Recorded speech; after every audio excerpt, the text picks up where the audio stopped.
David Otto here, yeah. Well, we're working on a number of things, professional sports franchises, for example, and tokenizing ownership interests in them. We approached the NBA with this concept about a little over a year ago, pre-COVID. And their response was, interestingly, they view the teams as their Picassos. And we said, well, there's no problem with tokenizing a Picasso. And they said, how does that happen? Anyway, what we're looking at in general is identifying asset classes that have heretofore been unavailable to large sectors of the public, to the investing world, frankly. And I've got an answer for the woman who asked about museums losing access. It's called museum DAOs, and I can talk to you a little bit more about that if you like. But the point is that there's technology available now. Joe knows a lot about it. There are processes available now. And what we're looking at is how do we identify, access, and then execute against an effort to tokenize asset classes, art being one of them, that have been unavailable to large segments of society. We do not believe that the market should be set by the top 10 collectors in the world, or by the auction houses, frankly. We are looking to decentralize and democratize access. Yeah, I can add that we in Lateral, we always had the objective to open the art market to a larger public, and we know that there are barriers.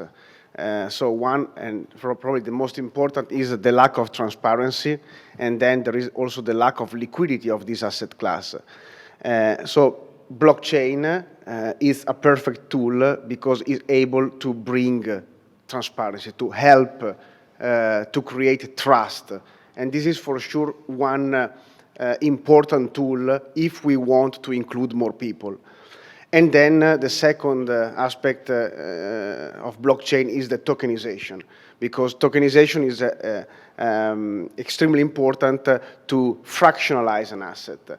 And so you can invest in a Picasso if also if you don't have the money and the expertise to do that. So I strongly believe that blockchain is the perfect tool to help the art market to reach a different target. And I would say I primarily see, and it's important, see blockchain as a behavior technology. It isn't what a lot of the press pulls out, or if you listen to people on crypto Twitter, that it's all about financing and all about speculation. It is, and it's demonstratable even with Bitcoin itself, that it's the largest compute concern on Earth without a leader, just with some open source software. And we often liken it to encapsulating these very important concepts into software. Software is very powerful by itself, right? The world has kind of come to see that with automation in every industry in the past 20, 30 years. And blockchain basically frees software from the necessity to have leadership for that software. You can put a piece of software out there that becomes its own thing. And what that means, because you have the transparency, you have the ability to actually provide a measurable proof and scarcity, therefore market principles.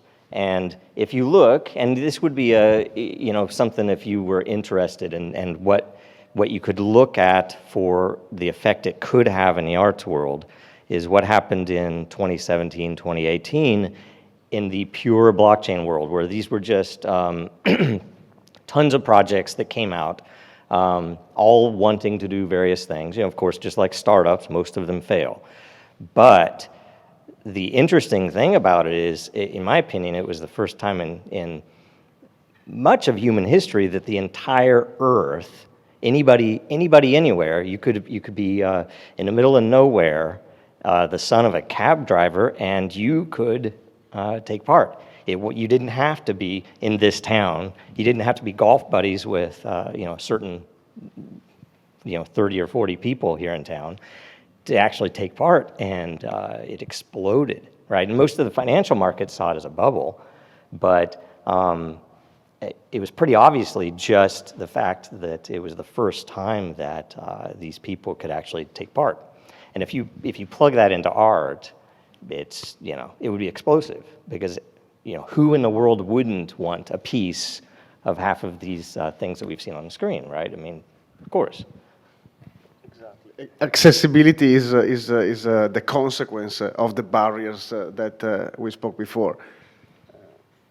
So I think it might be great for the audience if we just unpack some of the concepts that people have been talking about. So we started with the DAOs, which are the decentralized autonomous organizations, and which you can think of as computer code, but computer code that helps reduce the cost of intermediation. And so it's allowing, and maybe you can go through your example for a museum and speak to like what may be some of the problems that it's helping to solve. Yeah, okay. So this is the Berkeley Center for Law and Business. So there's some lawyers here, probably law students. Anyway, so let's talk a little bit about the legal issues. And the legal issues are somewhat opaque from a regulatory standpoint. There's this whole notion of a token being essentially one of three things: this digital representation of value. It's either security, so you have to have it registered, or it needs to be exempt from registration in order to sell it. So a security like a stock in Apple, it's a security. This is the regulatory sort of analysis. Or it's a currency, like a BTC or Bitcoin. So it trades, it transacts for value. Or it's a utility. You have some ability to use it to do something or access something. Those are sort of the three large verticals that your tokens need to participate in or be evaluated as from a legal standpoint and a regulatory standpoint. So here's the interesting thing about a DAO. Decentralized autonomous organizations are essentially governance mechanisms. Think of a bunch of people get together online and decide they want to do something. Let's say they want to aggregate $1 million for the SF MoMA to go buy new emerging female artists. It's completely doable.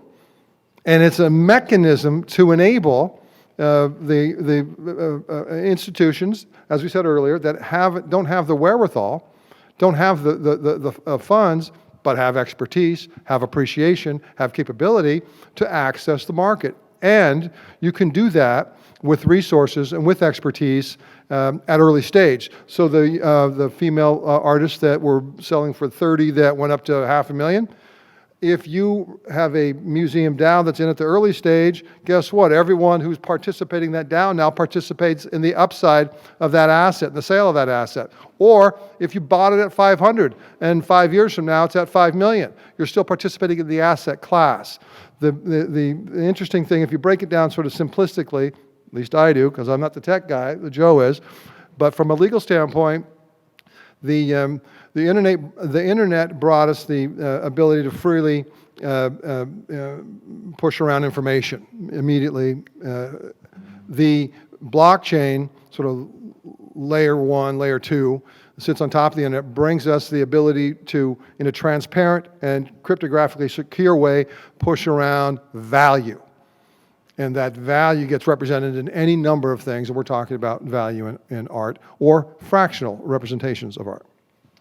Yes, and not only for the mass. This is important also for the financial institutions, because a recent report of BlackRock said that almost 98% of family offices and funds don't invest in art, even if art is a very solid asset class, and we saw it in the last 30 years.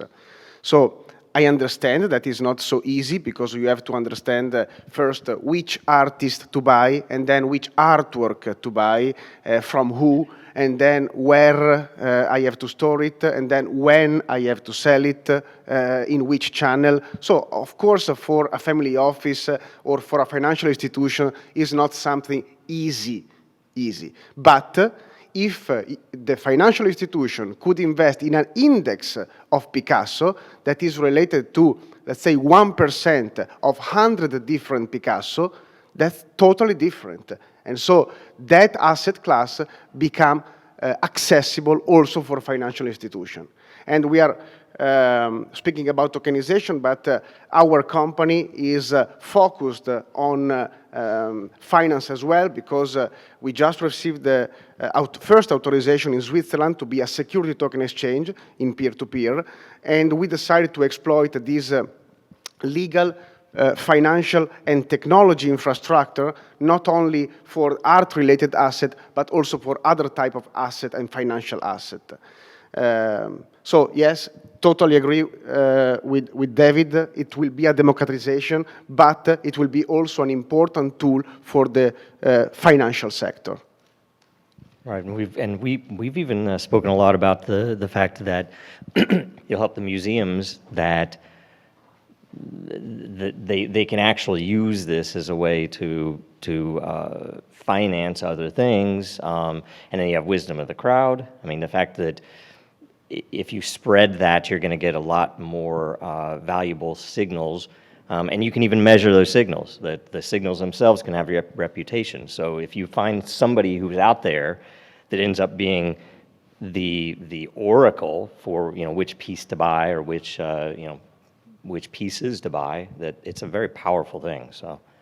So maybe can you expand on that, on how fractionalization and how it's creating liquidity in the market, and sort of the two different things, which I just want to make sure everybody's separate on thinking about, which is, an art that has a true representation, that has property rights that we're then porting into the blockchain, versus an actual NFT, which may be a piece of digital art, and sort of some of that nuance, just for the audience. Thank you. Yeah, maybe I can start. So there are three types of NFTs. One, and is the NFT that we worked on, it's a token that assigns a specific right to a specific subject. And we thought about that because of the possession right. We wanted to give the possession right to the gallery, to the museum. And so if we take a tokenization, and so we have 100 tokens, only one has the possession right. This is NFT because it's not fungible with the others. Then we have the second type of NFT, which is the digital representation, at least for art, we have three types, the digital representation of an existing artwork. The only NFT, the only token that represents the physical artwork. And then we have the most famous NFT, which are digital art. And so it's just a new tool, because the artist used marble, paper, canvas, video installation, and now the artist is using also this tool in order to create art. Yeah, I mean, most of what you see in the NFT world it's just very early. So there's a lot there that's kind of I don't know. I mean, the NFT itself, in almost all cases, doesn't actually hold the piece of art. It's usually something, and so there's a lot of there are a lot of religious wars fought over that stuff right now, but there are ways to do it, and we have even worked on projects where the actual, how do I say this, the actual NFT itself, which it's just an arrangement of a bunch of bytes on a blockchain, but that it not only can represent the ownership, but it can actually have generative value into not always a piece of art, but into something, right? So there's a lot there with NFTs, and a lot of times people, especially in the traditional world, and this is a huge barrier, how do you map something that is on the wall to this digital, and that's the provenance. How do I know if I buy 1/100th of that piece that piece is really there?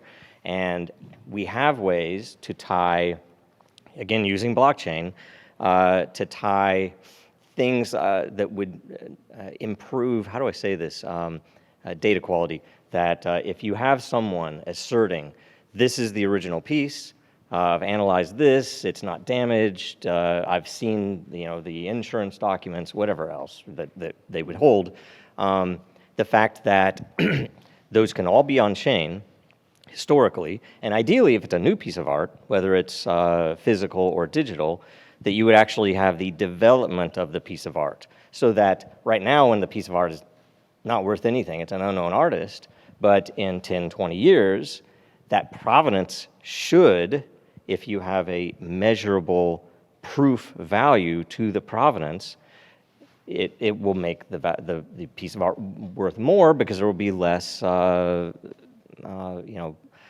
Question. cognitive dissonance, and then you also have the ability on any of those data elements, whether it's the provenance or whether it's a trade that becomes part of provenance, that you can actually tie bounties. So you can have what are essentially prediction markets on every single event tied to that piece of art, so that you know that I have experts that have not only weighed in with reputation, but I have people who have put millions of dollars behind this data, and I can therefore assume that no one's called them out yet to claim that $1 million bounty, so it's more likely, the longer that bounty lasts, that those are true assertions. So there's some really neat stuff you can apply to kind of mix that virtual and the real world. So.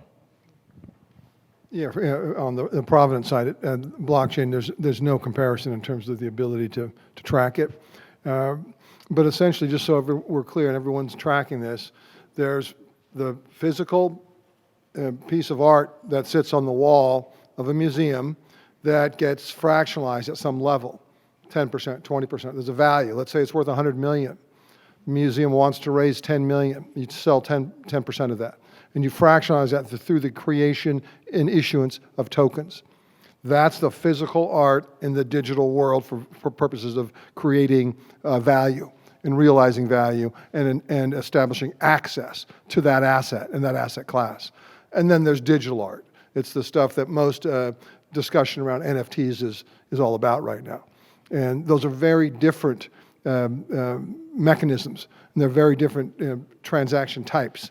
But ultimately, it's the same technology. It's a blockchain technology. It's a cryptographically secure, transparent, and provable technology. The provenance issue is a very specific and significant issue in this asset class, but it's resolvable as well. Yeah. And blockchain is not NFT, is not Bitcoin, is the technology that could help a market in many ways. So I think also adding on to that, because it seems like you've been discussing bringing different pieces between the physical world and a virtual world. What do you see about communities being built? So do you foresee that it's going to be displayed in a museum, and that now the people who own fractional shares, there'll be sort of social organizations, there'll be sort of stuff built that now you're going to have much greater sort of demand and participation in markets that may perhaps have been only to very big collectors? Are we going down to like accredited investor rules, or do we really think it's going down to sort of even lower levels too? It could go lower, absolutely. You can raise under a Reg A plus, 20 to 75 million dollars and solicit non-accredited investors. There's establishment in terms of your ability to take the risk. And nobody's suggesting that people get into assets that they're not comfortable with respect to their dollar value, that is how much you're willing to put on the table, and that actual asset. An obscure artist out of, I don't know, LA versus a Picasso. So we're not suggesting that, we're simply saying that there's a much, much broader demand and ability to access this asset class, art writ large, and there's technology available that enables that access. And the type of investor, you could just do accredited if you want. That's a different sort of security. The real issue, again, back to the law. Sorry, guys. But it's interesting how we're sort of forced into the security token model for what we're doing here. That is tokenizing art as an asset class, because the value of art doesn't really fit that security definition. It's a case for the lawyers and law professors here, SEC v. Howey, Howey. Basically, that says that an investment contract is a security. An investment contract is an investment of some value in a common enterprise with the expectation of profits to be derived from the efforts of third parties. So you buy stock, people are working at the club, at the company are going to create a new version of software, a new automobile, and that's a security. Here, you've got artwork that was made 10 years ago, a year ago, 100 years ago, 500 years ago. So there's no ongoing efforts of third parties to create value. The value is created by the market, presumably. I'm not the art market person, but if the market truly and the collectors truly set the value, set the price, it's hard to make the argument that these tokens are securities. And there's an interesting case, if anyone wants to look at it, it's called NOA, N-O-A, v. Key Futures. And essentially, it's a silver. It's a case that says contracts for the sale of silver are not securities because the value of silver is a function of market value, not efforts of third parties. Yeah, and in addition to that, there is the market validation, because in an auction, you have basically two parties, maybe 5, maybe 7, maybe 10, that are validating the price. But in a tokenization, I have one token that could represent 1%, 0.1% of that asset, of that Picasso in the example, that can be traded multiple times among thousands or hundred thousands of people. So the market validation is including way more people than today. So if we make art accessible, all the market will have the benefit. And coming back to the community, and then I let Joe speak about community because it's very important in the blockchain ecosystems. One of our tokens that we designed specifically for galleries is a buyback option. So there is a tokenization, the investors will buy a token, and then the gallery, which is still in possess of the artwork, the gallery could bring the artwork in Art Basel or whatever, and so let's keep the normal activity of the gallery, and when the gallery would like to sell the artwork 100% to a collector, exercise the buyback option. So there is a win-win situation because the gallery is having liquidity, and often they don't have a lot of liquidity, even if they have a very good asset. And in this token, in this tokenization, they can include experiences, and they can organize very nice or funny dinners in the events. They can invite people to the exhibition or the pre-exhibition. So we can mix let's say, the equity part to the experience part.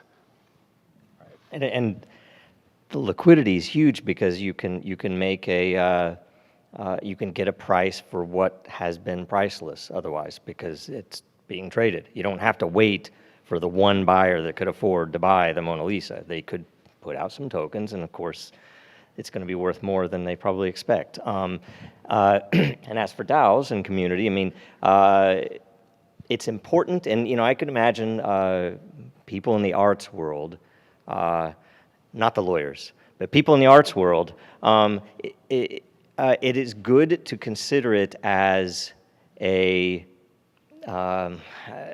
parallel universe, because essentially you can make your own rules because it's all on chain. You can do whatever you want in there. Yeah, there are some things where it does touch the law in the real world, but you can do things with people that would otherwise, most systems, especially legal and governmental systems, are broken. pretty radically right now. And so it is a way out, and that it's going to be pretty powerful, and it'll be applied in a lot of different ways. So, Yeah, and sorry, Joe. If you think about it, really the museums, in many respects, we talked about this years ago, hold all the power, because you possess physical sites for the protection, preservation, and store and display of the artwork. Now you need to figure out, how do you get it liquid? How do you create liquidity for you as a museum and for people who want to own part of that asset class? And it's readily available. And that's what Joe's talking about in terms of the art and in terms of provenance. And I heard many times that, but a museum won't sell the artwork, will never sell the artwork. It's true, but if I own 1% of a Fontana or a Picasso that I bought 20 years ago, it's not that because that artwork was not sold in this period of time, that 1% is equal in value of 20 years ago. So the value reflects what the market is saying in other auctions or markets. Or how the token trades, Or exactly. and primarily how the token will trade. And that also is another piece that we are looking at with the liquidity itself, because if you tokenize the asset, but there's not any liquidity there for people to come in and trade against, you're not going to get the volume you need to get a real, and I guess it's not even necessarily as more accurate, I don't know the right term, maybe that it is a higher resolution of market pricing, because you have more activity. And we are also using blockchain to incentivize those that could provide liquidity to bring that liquidity to bear, so that it's all there, and it's a beautiful system. Great. So I think it would be a wonderful time to open it up to the audience to questions. Yeah, all the way in the back standing. You're first. Isn't there a public trust? Because, with currencies or asset classes. Microphone. There is a public trust, and a lot of the increase in value happens in that public area, not in a private area. And lawyers, I think, recently have tried to ignore the existence of a public trust. And we now have a war going on in the planet's breadbasket. And people are explaining that. And, does it take a $1,700 an hour lawyer to be able to say that a policeman kneeling on somebody's neck is too long, 9.5 minutes? I think in terms of getting back to reality, basically what this Bitcoining stuff is getting further away. And when you say it's a way out, I think it's a way in deeper. So I'm not sure that we heard a question there. I would say that this is an argument of centralization versus decentralization, and maybe that's something somebody would want to talk to, or the fact that we're unlocking intangible value. I would say it gives you the transparency. It's like the one problem I would say with Bitcoin is that it has gotten a lot of banking interests involved. I don't know that I trust as much as I did before, but I can trust what is there. There might be manipulation in the places it's touching, but never near as much as what's happening on Wall Street anyway. You can see it, you can watch it. I can accept Bitcoin from someone and know that I'm really getting it, right? I can sign something cryptographically, and you can know that it's really me, right? You may not believe in the value of it, but you know that that's what it is. There's uncertainty. And basically, if you're trying to solve a problem with uncertainty, you can be adversarial. But if the uncertainty contains the problem definition, you have to be inclusive and collaborative and recognized rather than exclusionary. And your value is almost all based on exclusion. I don't think so. Again, blockchain is the technology, is not the product. And we all know that the euro will be a token. So it's not a matter of if, but when. And- Christine Lagarde already said it, and China already issued a government, a token which is issued by the government. So you can use blockchain for many different purposes. I mean, I think another way maybe to rephrase that, and then we'll take a question, is what do you think maybe a lot of people have talked about Web 2.5 and this view that like maybe we have to go back a step, and what can traditional incumbents learn from blockchain? And so where do you think maybe the museums or some of the other art establishments could learn from what you're doing? Yeah, I do think we're very early. Like, say, if you look at Web3, my opinion largely is it is poorly implemented at this point, that a normal, non-technical user shouldn't be touching it because there are too many things that they can mess up, especially if there's money involved. But there are ways, if you're doing it right, again, this is a very opinionated thing, but if you're doing it right, it should be more powerful and easier for a non-technical user to do something without issue. So, And that's the expectation. yeah. At some That's the point. goal. Okay, sure. Oh, you guys have somebody?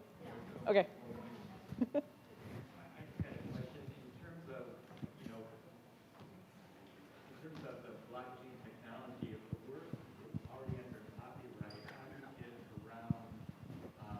The copyright for creating a derivative work. If the original work, when you spoke about some NFTs are an original work and then you tokenize it, how do you get around that issue? You wouldn't get around it. You'd price it into the transaction. You couldn't sell it without acknowledging that copyright and pricing it into. If this market grows, do you think artists will place conditions How- that their work will not be, done this way and creating? Absolutely, absolutely, as they're entitled to, and they should. And in fact, blockchain technology will give you more ability to program that digital representation of your work in certain ways cannot be retransferred without my approval. If it's retransferred, it cannot be retransferred other than at 5x what I just sold. I mean, you can program all of that into blockchain technology right now. Or to program a fee for each passage. And in Italy, we have the following right, which is basically this one. Yeah. Right. And it is interesting too because the provenance plays a big role there, right? If someone tried to pretend like this is the real piece, and there are you could do anything with it. So. So hi, I have some questions. I know that you are approaching blockchain sort of from a patented perspective, even though I do think Web3 generally seems more like a decentralized system. I guess if you could comment on those choices. And then you've laid out a nice roadmap for museum DAOs. I'm curious what work you've already started doing with any museums or institutions. Thanks. I have done no work with museums. I have done work with DAOs in the real estate sector and in the sports sector. So, and the sports sector is very active in a number of different ways, whether it's the streaming representation of games into private metaverse bars where people are paying fees to access that content.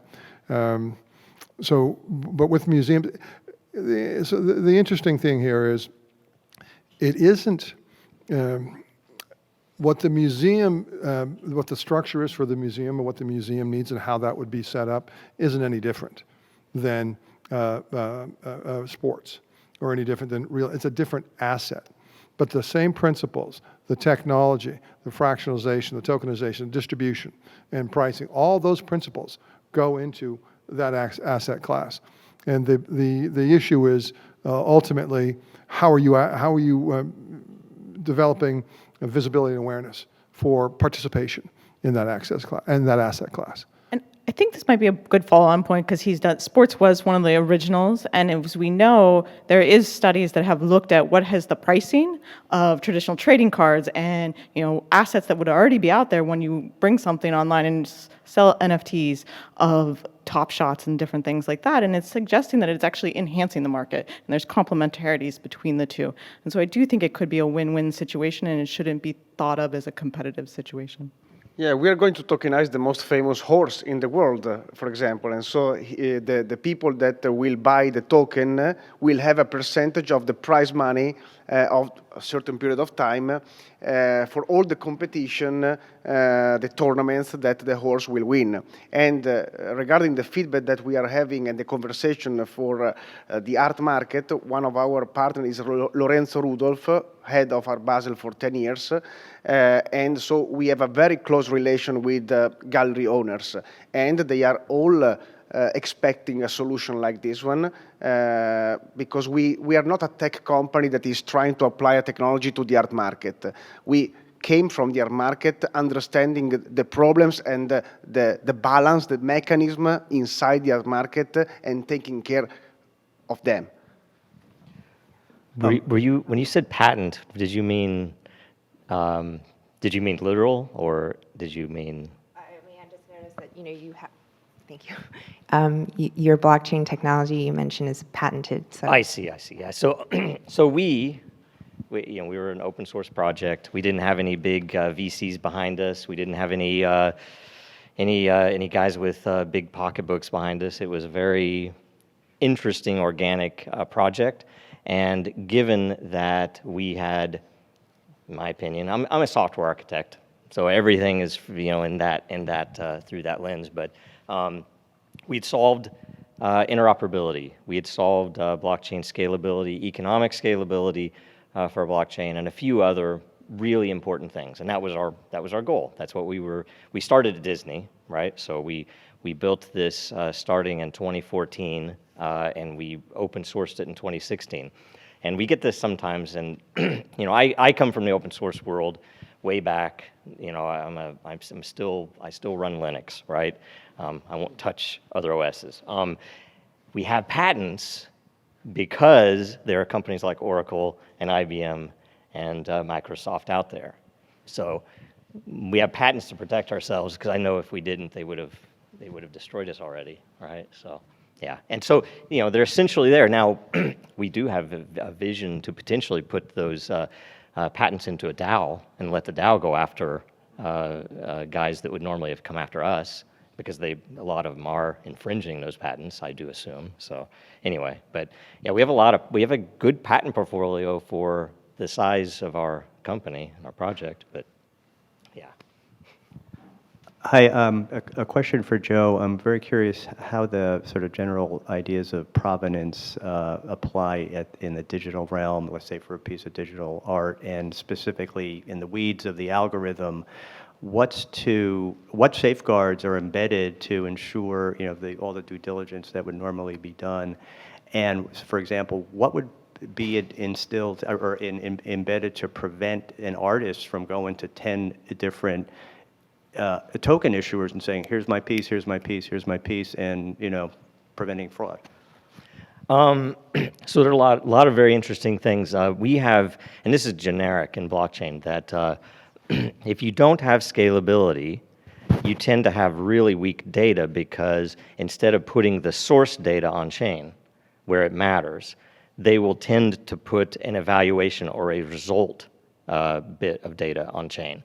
Meaning, when you go back in 100 years and you look at it, you can't verify the data that got you what is the only transaction you can look at, right? So that is probably the most fundamental reason that scalability matters. And then, if you apply that to art, what is the meaning of that? That again, that unknown artist that, okay, I'm gonna paint for a day, take a picture, paint for a day, take a picture.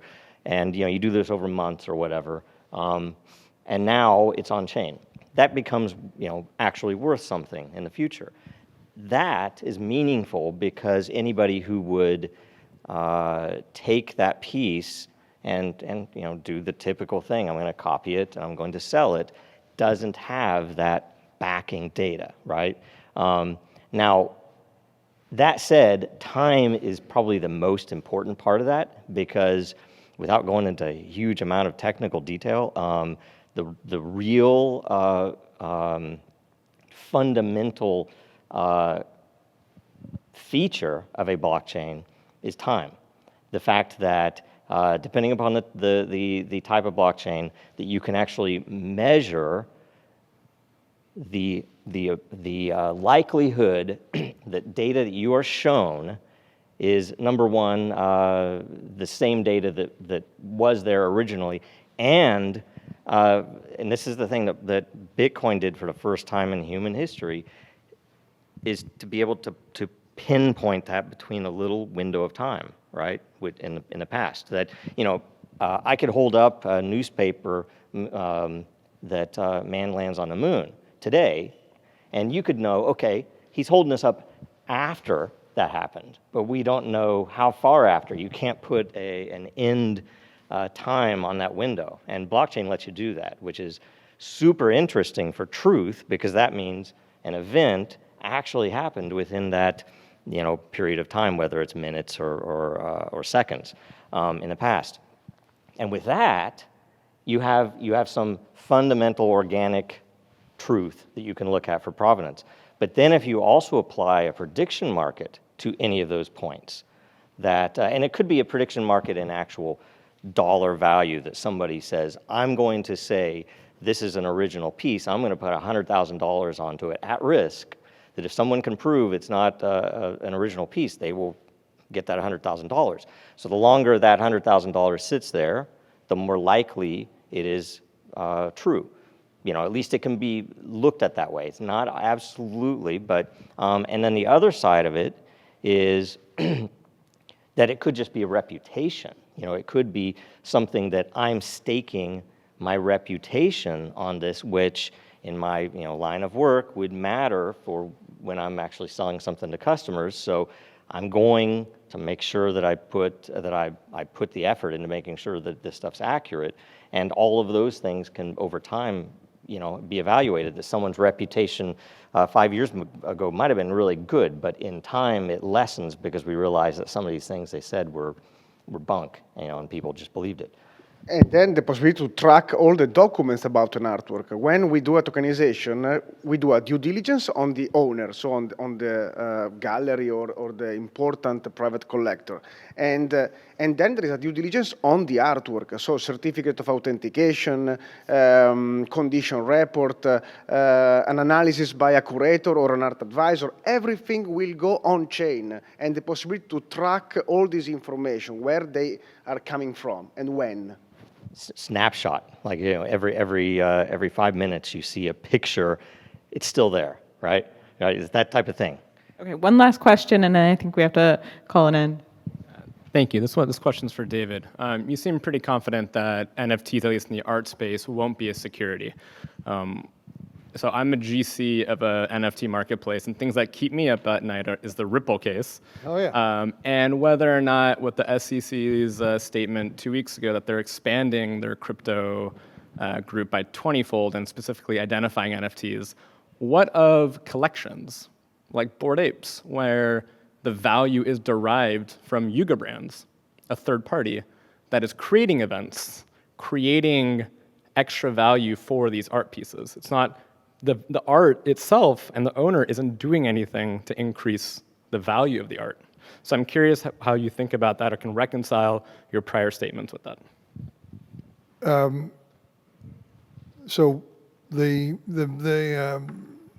additional army the SEC is putting on this issue, in a way I welcome it.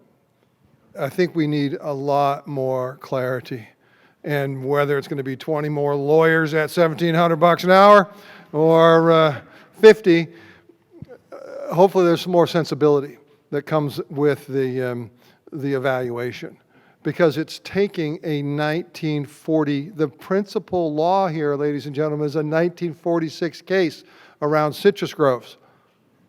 And it's saying, well, because this guy Howie sold the real estate, and then he said, hey, I'll grow the citrus for you, and then I'll sell it, and then we'll split the profits.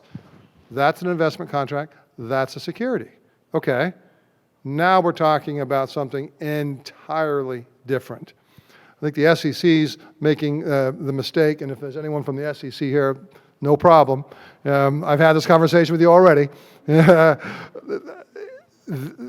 The tokens, the digital representation of value is being equated to the citrus. And the citrus was never determined to be a security. It was an investment contract around the money that went into developing the site to sell the product that ultimately resulted in money, the sale of goods. The third-party enhancement of value is a lot like the DAOs. So my short answer is, if there are market forces that are in play to improve an asset or an asset class that currently exists, as opposed to creating that asset class, creating that art, then I think the evaluation from a legal standpoint is the same. It's still not a security if the value of that asset is a function of market forces. If the value of that asset is created by the efforts of third parties and you're putting money into it, saying, I want all of you to create this thing, and my money's going into that, so you do this. You create this thing that will then have value, and I expect profit from your efforts, that's a security. But that's not what's going on in a whole lot of this industry. But I'm going to hear from the professor. Do you have a question, Professor?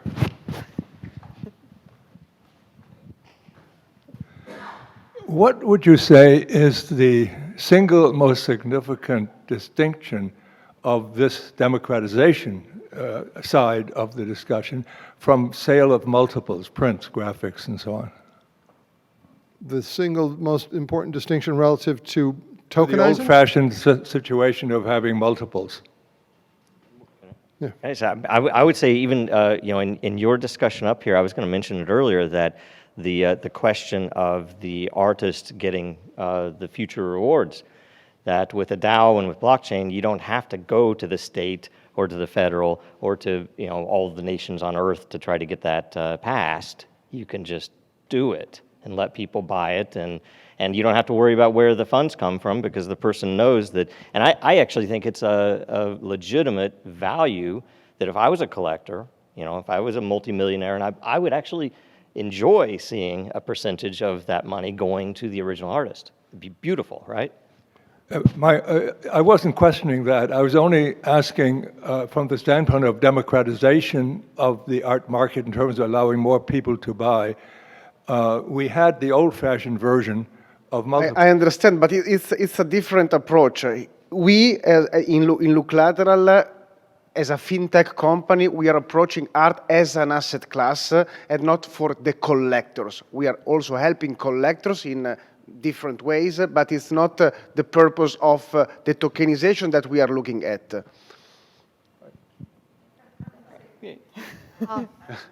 Sorry. A lot of questions.